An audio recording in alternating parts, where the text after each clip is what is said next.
Berbicara bertumbuh serupa karakter Kristus adalah pesan Tuhan yang sudah dituliskan oleh Rasul Paulus. Saudara, Rasul Paulus mengarahkan kepada jemaat dari Roma pasal 8 ayat 29 yang berkata, sebab semua orang yang dipilihnya dari semula. Kita adalah orang-orang yang sudah dipilih Tuhan dari semula, sejak dari dalam kandungan orang tua kita. Tidak ada yang memilih Tuhan. Kalau pilih Tuhan bisa salah pilih. Pilih makanan saja bisa salah. Pilih buah bisa salah. Kita bisa salah pilih. Tapi Tuhan yang memilih hidup kita. Karena itu ketika ada asisten rumah tangga yang mengalami perjumpaan dengan Tuhan, saya katakan, ini jalan yang lurus. Tuhan memilih hidup kamu. Bukan kita pilih Tuhan. Roma di situ dikatakan, mereka juga ditentukannya dari semula. Untuk apa ditentukan? Untuk menjadi serupa dengan gambaran anaknya. Siapa anaknya? Yesus Kristus. Menjadi serupa dengan anaknya, supaya kita punya teladan dari yang sulung ini. Supaya Yesus Kristus menjadi yang sulung di antara semua saudara. Saudaraku yang terkasih dalam Tuhan, mari kita bersama-sama membahas dan belajar hari ini menjadi serupa dengan gambaran Kristus. Di dalam hal apa? Karakter. Bertumbuh serupa karakter Kristus. Nah, hal pertama yang saya ingin sampaikan bahwa Tuhan ingin kita bertumbuh secara rohani. Tuhan tidak tertarik dengan segala sesuatu yang jasmani sifatnya, karena itu sementara. Ada lagu berkata, ku tak membawa apapun juga saat ku datang ke dunia. Dan waktu kita kembali ke surga, emas yang kita bawa itu seperti sampah. Karena surga jalannya terbuat dari emas, dari semua. Saudara, tujuan Tuhan selalu membuat kita menjadi serupa dengan anaknya. Tuhan ingin kita bertumbuh secara rohani.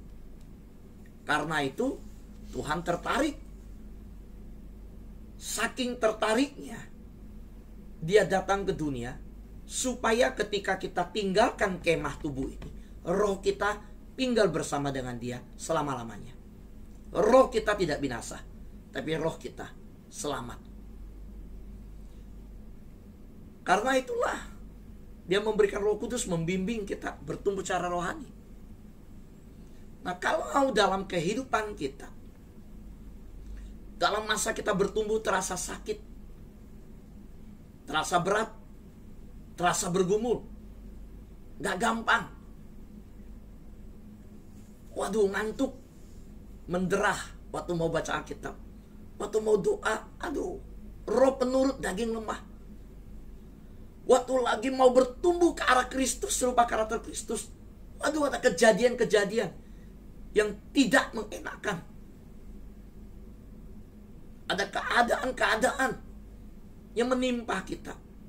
Kita bertanya, mengapa ini terjadi pada saya? Kenapa ini terjadi pada saya? Nah, saudara, kalau ada yang bertanya, mengapa dan kenapa ini semua terjadi dalam hidup saya? Hari ini kalau ada yang bertanya, kenapa saya ngalamin seperti ini? Dalam rumah tangga, kenapa saya mengalami seperti ini? Mengapa tiba-tiba bisnis saya mengalami tantangan? Kenapa saya mengalami kondisi kesehatan seperti ini? Kenapa? Mengapa? Saudara, jawabannya adalah untuk membantu kita bertumbuh secara rohani. Saudara percaya bahwa apa yang terjadi di sekitar kita menimpa hidup kita untuk bertumbuh secara rohani. Saya percaya bahwa sekalipun dalam berjalannya sahabat doa, tadi Bapak Pendeta Zakaria yang di awal sebelum firman Tuhan mengiringi kita dalam pujian, ada kendala, gak apa-apa. Ada tantangan, pasti berdoa terus tuh. Aduh Tuhan, ini ada apa? Kita dibawa mengingat yang di atas. Kalau kita jalan di bawah sebuah gedung dengan gedung yang 15 lantai, kita ketemu uang, kita lihat ada uang di lantai. Semua orang yang lewat bawah gedung pasti lihat ke bawah dan buru-buru pungut uang. Tapi coba kalau ada yang lempar kelikir, ada melempar batu kecil dari atas, semua akan lihat ke atas. Kadang Tuhan izinkan sesuatu itu yang membuat kita itu bingung dan bertanya, mengapa kok bisa terjadi begini? Kenapa terjadi? Itu akan membuktikan karakter kita di hadapan Tuhan, untuk membantu kita bertumbuh secara rohani. Termasuk Ibu Lois yang tiba-tiba ambil gitarnya ini. Wow, dia belajar yang namanya melayani Tuhan. Kalau pikirannya udah negatif, aduh ini kenapa sih koko saya malu-maluin. Yang dia fokusnya adalah rasa malu itu. Yang dia fokusnya, aduh kenapa sih, aduh aku jadi adik nih pemimpin worship leader saya nih.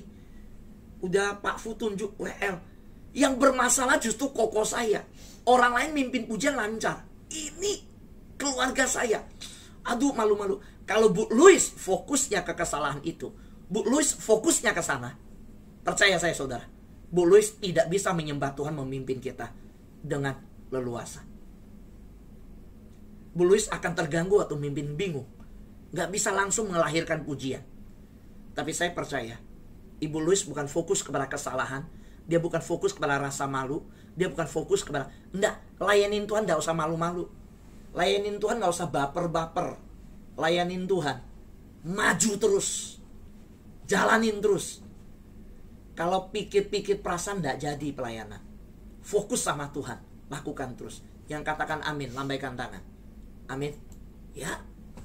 Saudaraku yang terkasih dalam Tuhan, mari kita lihat bagaimana ketika berbicara tentang pergumulan yang terjadi, kita selalu maknai untuk membantu kita bertumbuh secara rohani.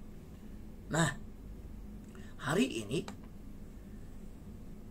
kalau kita menemukan pertanyaan, Tuhan, mengapa ini terjadi?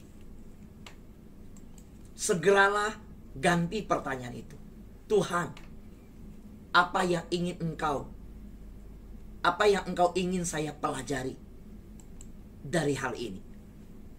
Saudara, pertanyaan yang salah akan menghasilkan jawaban yang salah. Pertanyaan yang benarlah akan membuat kita mendapat jawaban yang benar. Kalau terjadi masalah di dalam pelayanan, di dalam rumah tangga, di dalam persahabatan, di dalam lingkungan, jangan bertanya, Tuhan, mengapa ini terjadi pada aku? Kenapa Tuhan izinkan menimpa? Mengapa? Kenapa? Saudara, mari kita bertanya, Tuhan, apa yang Engkau ingin saya pelajari dari hal ini? Disitulah pertumbuhan rohani terjadi. Pertanyaan ini akan mengarahkan kita. Saudaraku yang terkasih dalam Tuhan, lahirnya sahabat doa juga sama. Ketika orang bertanya kepada saya, Pak Fu, kamu kan pendeta, tiba-tiba mamamu meninggal, apa maksud Tuhan? Ya, saya bilang nggak tahu. Saya percaya motivasi Tuhan pasti baik, maksud Tuhan pasti baik. Ada lagi yang bertanya, apa rencana Tuhan? Saya percaya, saya bilang, rencana Tuhan pasti rancangan damai sejahtera. Lalu mengapa bisa terjadi ya? Saudara, ketika saya bergumul, bertanya mengapa mama saya bisa sakit kepala, mengapa nggak diperhatikan, coba waktu itu mengapa papa saya jatuh, dijahit ininya, sudah itu kita lupa rongsen kepalanya. Kenapa kita bisa lupa? Mengapa yang adik ini diantar mama pergi, lupa papa sendirian di rumah, akhirnya jatuh. Kalau itu dirunut-runut, dicari-cari, saling menuduh, saling menyalahkan, akhirnya. So, papa saya pendarahan karena pernah jatuh. Dia jatuh karena cici saya ajak mama saya pergi. Papa nggak ada orang di rumah.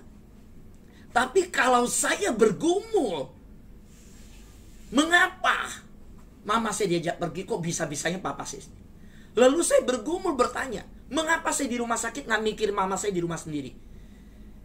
Kok saya lupa nanya dia ada tidur nggak, makan cukup? Kalau itu yang terus terjadi hari ini, saya hanya mengingat mama, papa, lalu terus nangis terus setiap hari di rumah. Saudara, kalau kita hari ini mengingat dalam pertanyaan-pertanyaan seperti itu, mengapa suamiku? Kenapa? Aduh, mengapa saya biarkan? Kenapa ini? Saya nyesel. Mengapa waktu itu anak saya biarkan ini? Kenapa waktu itu orang ini pinjam uang saya nggak kepikir gini? Mengapa ini? Kita pikirkan hal itu terus, nggak akan. Mood kita, suasana hati kita nggak akan maju. Tapi hari ini Tuhan mau kita tanya, bukan mengapa kenapa, tetapi apa maksud Tuhan? Apa yang Tuhan ingin kerjakan melalui hal ini untuk hidup saya? Yang katakan amin, lambaikan tangan. Amin. Ya. Sahabat doa yang terkasih dalam Tuhan, mari hari ini kita maju dalam suatu pertanyaan yang sudah membimbing kita. Sekarang, sahabat doa yang terkasih dalam Tuhan, segala sesuatu dalam hidup kita harus percaya, segala sesuatu yang terjadi dalam hidup kita dapat membantu kita bertumbuh secara rohani. Percaya nggak saudara? Musuh pun dapat membantu. Tuhan pakai membalikkan untuk kita bertumbuh. Orang yang benci kita, situasi yang bikin kita nggak sabar, keadaan bikin kita nggak nyaman di jalan, keluarga yang mungkin nggak, semua hal bisa bikin kita bertumbuh. Percaya? Yang penting kita bertanya, apa maksud Tuhan? Jangan bilang mengapa ini menimpa saya. Nah, segala sesuatu, ketika saya bilang segala sesuatu, iya, segala sesuatu dalam hidup. Maka soal lihat gini, Tuhan sudah mengatakan memilih kita. Dan ingat firman Tuhan berkata, sebelum dunia dijadikan, Tuhan menetapkan kita sejak dalam kandungan. Pertanyaan saya, sudah ada kejadian hidup belum? Belum. Sudah kita jalanin? Belum. Nah, sebelum kita menjalanin apa yang akan terjadi, sejak dalam kandungan kita sudah ditetapkan, kita sudah dipilih Tuhan. Karena itu, kalau kita sudah dipilih sejak dalam kandungan, apa yang belum terjadi, apapun yang akan terjadi, itu akan dipakai Tuhan untuk membentuk kita, karena Dia sudah pilih kita. Amin. Ya. Nah, kalau kita menyadari prosesnya seperti itu, maka ini indah. Saudara gini, sebelum orang mengeluarkan kata-kata tentang kita, Tuhan sudah tahu kata-katanya belum? Sudah. Jadi kalau Tuhan sudah tahu kata-katanya dan diizinkan kata-kata itu terucap dan kita dengar, gak masalah saudara. Itu dipakai untuk memproses kita bertumbuh. Aduh, kok dia omongin saya sih? Aduh, kok dia jelekin saya sih? Aduh, kenapa dia memfitnah saya? Sebelum dia ngomong, Tuhan sudah tahu. Itu ditulis di dalam Mazmur. Sebelum mengeluarkan kata, Tuhan sudah tahu. Nah, lalu kenapa diizinkan terdengar oleh kita? Karena Tuhan sedang memakai segala sesuatu dalam hidup kita, membantu kita untuk bertumbuh secara rohani. Amin. Nah, hari ini, mari kita melihat bahwa dalam pertanyaan-pertanyaan yang sering kali orang kecewa. Mengapa Tuhan ini menimpa saya? Kenapa Tuhan Engkau izinkan? Karena orang gak bisa menerima apa yang terjadi di dalam seluruh kehidupan. Padahal dalam seluruh kehidupan bukan hal yang manis terjadi aja. Hal buruk bisa terjadi. Semua tidak mulus. Hal yang tidak mulus bisa terjadi juga. Dan ingat saudara, Tuhan bukanlah pencipta kejahatan. Kejahatan tidak berasal dari Tuhan. Tapi Tuhan dapat memakai, mengeluarkan hal-hal yang baik dari hal-hal yang buruk. Contoh, hal yang baik dari hal yang buruk. Ada kejadian buruk menimpa Yusuf. Saudaranya jual dia. Tapi Tuhan bisa mengeluarkan karakter yang baik dari proses masalah itu. Katakan amin. Amin. Ya. Saudara, ada hal yang buruk terjadi pada Ishak. Sumur yang digali oleh Abraham ditutup oleh orang. Dia gali lagi sumur, ada air, orang datang klaim, ini sumur saya. Dia mengalah lagi. Dia gali sumur lagi, orang suruh tutup. Saudara, dia mengalami kejahatan sekitarnya. Tapi Tuhan mendatangkan kebaikan. Karena itu, firman Tuhan berkata, di Roma, segala sesuatu bekerja bersama-sama mendatangkan kebaikan bagi orang yang mengasihi Dia. Jadi segala sesuatu dalam hidup, nggak terkecuali anakmu yang jengkelin, nggak terkecuali mungkin pendetamu yang kau nggak seret. Ingat, komunitas sahabat doa tidak membangun gereja. Kita semua kembali membawa api kebangunan ke dalam gereja kita. Mungkin sesama pelayan Tuhan di gereja, engkau merasa kok orang ini jengkelin banget, orang ini nggak satu visi. Ya nggak masalah. Ya pada awal kejadian hatimu nggak nyaman, tapi engkau harus berubah. Engkau harus terima. Engkau harus mengasihi. Engkau harus percaya apapun yang terjadi pasti bisa mendatangkan kebaikan. Amin. Ya. Karena itu kita harus ingat, dalam proses kita serupa karakter Kristus, jangan harapin jalan yang mulus. Dalam proses serupa karakter Kristus, kita harus ingat jalan ini sudah diketahui oleh Tuhan. Karena dari awal Tuhan sudah pilih kita, menetapkan, memilih kita serupa gambaran anaknya. Dari awal, Alfa dan Omega, dari awal hidup kita sampai bab terakhir hidup kita, Tuhan sudah tentukan dari awal kita di akhirnya serupa Kristus. Nah, perjalanan di sininya banyak kerikil, banyak tersandung, banyak duri. Dan ingat, proses ini tujuannya serupa Kristus. Jadi, segala sesuatu bisa diizinkan Tuhan. Bisa diizinkan. Lalu bagaimana kita menerimanya? Jangan bertanya protes kenapa menimpa saya. Jangan bertanya mengapa Tuhan izinkan di keluarga saya terjadi. Bertanya, apa maksud Tuhan? Saudara, setiap situasi dalam hidup kita bisa membuat kita pahit atau lebih baik. Apapun situasi, ada dua pilihan.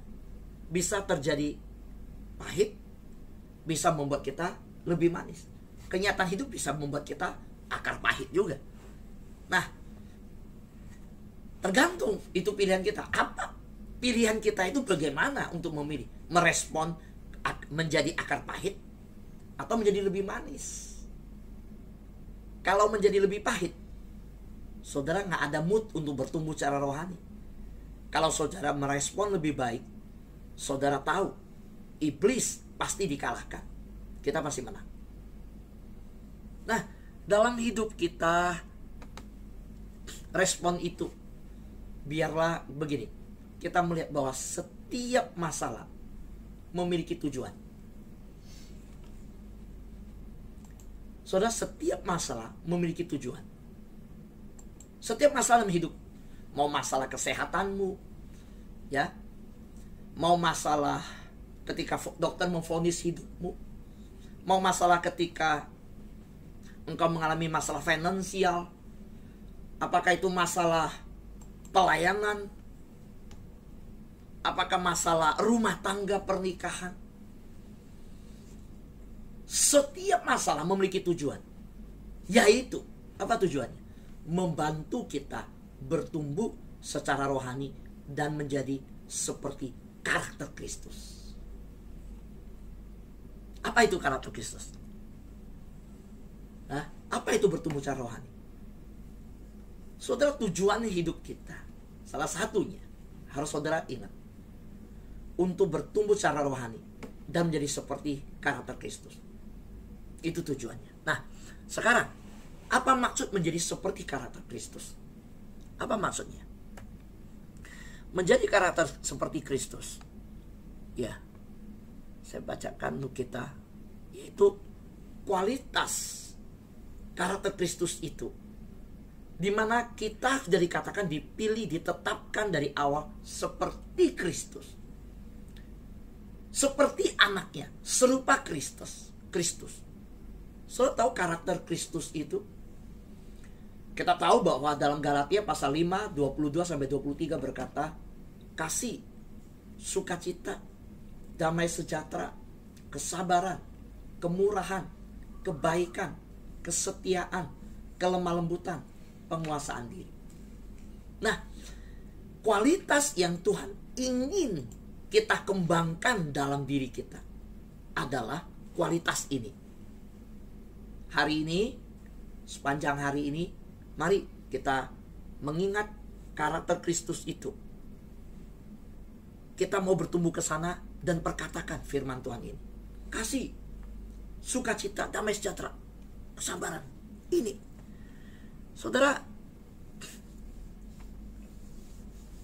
bagaimana Tuhan membantu kita bertumbuh secara rohani seperti buah roh tadi. Oke Pak Fu, di awal khotbah ayat firman Tuhan berkata kita ditetapkan, ditentukan serupa Kristus. Sekarang dibukakan, lalu dibukakan perjalanan kepada Kristus itu jalannya banyak kerikil, banyak tantangan. Semua masalah itu membentuk ke arah sana. Penetapan ini gak akan pernah gagal, serupa Kristus. Dalam perjalanan banyak kerikil. Kerikil tetap menuju ke karakter. Kerikil membawa kepada karakter. Kerikil akan membentuk itu juga. Kerikil-kerikil kehidupan. Sekarang lihat. Karakter Kristus sudah dibukakan. Ingat ya, Galatia. Oke, kasih sukacita damai sejahtera. Ini karakter Kristus. Bagaimana Tuhan membantu kita bertumbuh kepada karakter ini? Saudara tahu? Yuk kita lihat sama-sama ya. Dengan menempatkan kita dalam situasi yang berlawanan. Ayo, saya mau lihat wajah kita. Yang berani berkata amin siapa? Bagaimana Tuhan membantu kita bertumbuh serupa karakter Kristus? Jawaban saya adalah dengan membawa kita masuk dalam situasi yang berlawanan. Wah, belum ngerti ini ya. Ayo kita belajar sama-sama ya. Apa maksudnya situasi berlawanan? Yuk. Tuhan mengajari kita cinta, kasih tadi ya, kasih, damai sejahtera, sukacita. Tuhan mengajari kita kasih. Gimana caranya? Tuhan ngajarin kita menempatkan kita di sekitar kita. Tuhan tempatin orang-orang yang tidak menyenangkan. Bisa nggak mengasihi? Ini cara Tuhan membawa kita bertumbuh. Jadi saudara, dalam sahabat doa, kita melakukan pemuridan, mendengar firman Tuhan. Setiap pagi kita belajar.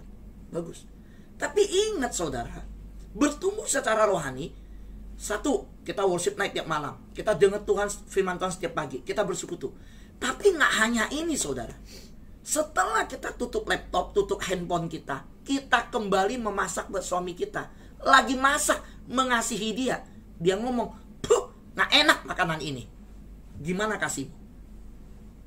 Selesai pelayanan ini, kita tutup handphone kita. Dan ada yang bilang, yang bikin kita itu harus tetap mengasihi dia. Saudara bisa gak? Nah ini cara Tuhan membawa kita bertumbuh kepada karakter Kristus. Jangan pikir jalan lancar. Enggak, justru situasi yang berlawanan. Yuk, coba lihat, saya kasih contoh lagi. Bagaimana Tuhan mengajari kita bertumbuh ke arah Kristus? Yang dimaksud situasi yang berlawanan. Tuhan mengajari kita kebahagiaan di tengah kesedihan. Betul? Coba lihat. Kita pikir Tuhan bawa kita kebahagiaan itu, wah, semuanya pasti bahagia. Situasi enggak. Kadang di tengah kesedihan kita dibawa masuk ke dalamnya. Bisa nggak bahagia? Maka kalau kebahagiaan kita tergantung yang di luar, kita nggak bisa bahagia. Kebahagiaan itu tergantung di dalam. Kebahagiaan itu bukan dari luar datang ke kita, tapi dari dalam mengalir keluar. Tuhan proses kita terus. Lalu, bagaimana Tuhan mengajar kita bertumbuh kepada karakter Kristus itu? Kasih, sukacita, damai sejahtera, ya, kesabaran, kemurahan. Tuhan mengajari kita kedamaian ketika kita dikelilingi oleh kekacauan. Nanti Omikron, kita semua berdoa nih, jangan sampai masuk Indonesia. Kalau ternyata terjadi situasi yang seperti waktu itu, nggak ada oksigen, nggak ada tabung, saudara bisa nggak di tengah kekacauan itu tetap ada damai sejahtera? Saudara, tadi ya nggak mudah kita jalankan, ya, mengoperasikan Zoom, tapi Tuhan tolong. Ada nggak damai? Saudaraku yang terkasih dalam Tuhan, sahabat doa, Tuhan mengajar, ketika Tuhan ngajarin kita sabar gimana? Tuhan ngajarin kita sabar. Ketika persoalan yang dihadapi berlangsung rasanya tanpa ujung. Tuhan, kapan suami saya balik? Tuhan, kapan bisnis saya bisa jalan lancar? Kapan gaji saya naik? Kapan karir saya naik? Tuhan, saya udah doa, kapan suami saya punya pekerjaan? Tuhan, kapan saya? Rasanya pergumulan nggak ada ujungnya. Tapi di situ Tuhan ajarin kita sabar. Saudara, dalam semua, jangan pikir dalam pelayanan Tuhan harus kirim orang-orang yang baik dalam hidup kita. Enggak. Dalam keluargamu, dalam pertemanan, persahabatan, banyak. Ini adalah cara yang Tuhan ajar. Kalau hari ini anak-anak Tuhan menyadari hal-hal ini, maka waktu dia menghadapi seluruh persoalan kehidupan, karakter Kristus itu, Galatia tadi, akan terus muncul. Kasih, sukacita, damai sejahtera. Kalau menyadari hal ini, kalau enggak, ya protes. Tuhan katanya kasih, sukacita. Kok situasi aku nggak ada sukacita sekitarku? Tuhan katanya nggak, kesabaran, kemurahan, kesabaran. Gimana bisa sabar? Masalahnya nggak berujung begini. Justru Tuhan ngajarinnya begitu. Tuhan proses kita begitu untuk serupa anaknya. Sahabat yang terkasih dalam Tuhan, saya ingin menutup ini. Tuhan akan mengajari kita kualitas-kualitas karakter Kristus sepanjang hidup kita. Dan prosesnya seumur hidup. Saya ulangi. Tuhan akan mengajari kita kualitas-kualitas karakter Kristus sepanjang hidup kita. Jangan nganggap pernah lulus. Enggak. Pak Fu lulus gak? Enggak, saudara. Bisa tersinggung gak? Tersinggung, saudara. Pernah gak? Pernah. Pernah ngecewain orang? Pernah. Pernah salah sangka dengan orang? Pernah. Pernah bikin salah sama orang? Pernah. So jangan pikir saya gak diproses. Diproses melalui apa? Melalui orang salah. Bukan orang salah. Jangan pikir orang salah sama kita. Melalui saya salah sama orang. Berani gak? Minta maaf. Berani gak? Untuk bereskan. Bisa gak untuk rendah hati? Sekalipun benar juga berharus minta maaf. Berani gak mengampuni? Semua itu proses. Jangan pernah berpikir proses itu, wah aku lulus. Nggak ada. Seumur hidup. Dan saya percaya, sahabat doa, semuanya hari ini sedang bertumbuh ke arah kualitas karakter Kristus. Siapakah hari ini yang rindu bertumbuh serupa Kristus? Lambaikan tangan. Serupa karakter Kristus. Amin. Siapa yang berkata, Tuhan aku mau serupa Engkau? Amin. Iya. Mari kita bersama-sama memohon kekuatan dari Tuhan yang telah menetapkan kita supaya kita serupa karakter anaknya. Amin. Tuhan berkati semua anak-anak Tuhan.